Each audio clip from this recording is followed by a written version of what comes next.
Il était une fois l'Europe, la chronique de l'Europe direct Strasbourg qui vous replonge dans les grandes heures de la construction européenne.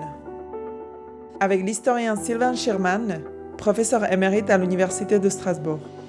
Alors que certains sont à peine touchés par l'intérêt et l'utilité de notre besogne, pour un certain nombre d'entre nous, ce que nous aurions à faire ici, c'est une chose vitale et d'une urgente nécessité. Olivier Singer, Sylvain Schirman. Aujourd'hui, cap sur Messine, le 1er juin 1955. Une conférence décisive qui va donner un nouveau souffle à la construction européenne après l'échec cuisant de la communauté européenne de défense. L'Europe politique vient de s'effondrer, mais une poignée de responsables ont tenté de la relancer autrement. Sylvain Schirman, en 1954, le rejet donc du traité sur la communauté européenne de défense a mis un coup d'arrêt brutal à l'intégration européenne. L'Europe semblait dans l'impasse. Qu'est-ce qui a permis de renouer le fil de la construction européenne ? Effectivement, comme vous venez de le signaler, la CED marque un coup d'arrêt dans la construction européenne, surtout de l'ambition politique de cette construction européenne. Mais en revanche, la construction économique et l'expérience de la CECA sont concluantes, parce qu'on a eu la reconstruction économique, on a eu la sortie du rationnement, on a eu l'amorce des 30 Glorieuses, tout cela bien évidemment lié aussi au plan Marshall. Et donc, la coopération économique que la CECA institue a pleinement profité aux 6 États membres de cette communauté.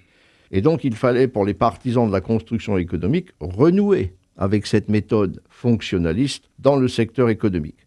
C'est Jean Monnet et les dirigeants du Benelux, c'est-à-dire les 3 hommes, Bayern, Bech et Spaak, qui furent les artisans réels de cette relance. Comment le faire ? À travers l'intégration sectorielle en s'inspirant de l'exemple de la CECA, par exemple sur le nucléaire civil ou sur l'agriculture, ou à travers un plan d'ensemble de marché commun. C'est Willem Bayern, ministre des Affaires étrangères des Pays-Bas, qui réussit à convaincre Bech, le luxembourgeois, et Spaak, le belge, de la pertinence d'une relance par le marché commun.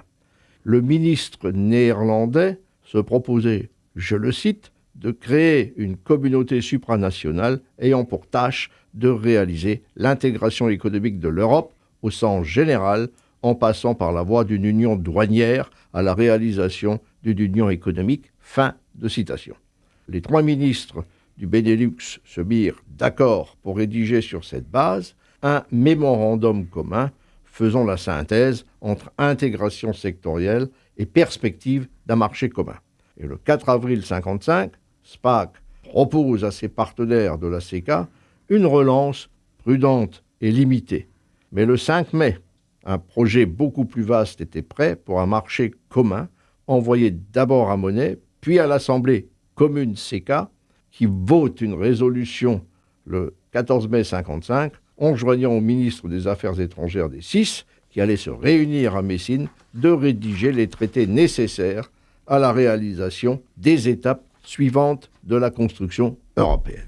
Et c'est donc à Messine, en Sicile, que les 6 ministres des Affaires étrangères de la CECA se retrouvent au début du mois de juin 1955.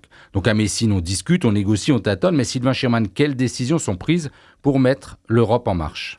La conférence de Messine, au début du mois de juin 1955, elle va prendre un certain nombre de décisions. La première, remplacer Jean Monnet par René Mayer à la tête de la haute autorité de la CECA. La seconde, étudier le mémorandum du Benelux et le prendre comme base pour amorcer le processus de relance de la construction européenne. La troisième, c'est de confier à Paul-Henri Spaak le soin de présider un comité de représentants des États et de la CECA pour étudier cette mise en œuvre d'une relance communautaire. Ce travail est à la base d'un rapport que Spaak remet aux différentes autorités gouvernementales en 1956 et que la conférence des ministres des Affaires étrangères de Venise, le 29 et 30 mai 1956, approuve comme base de négociation pour une nouvelle aventure communautaire. Merci Sylvain Schirman. À la conférence de Messine, c'est la relance du projet européen. Elle redonne souffle et méthode à la construction européenne en posant les bases du futur marché commun. Et c'est ce nouveau chapitre que nous ouvrirons dans la prochaine chronique. Il était une fois l'Europe, le 25 mars 1957, les traités de Rome.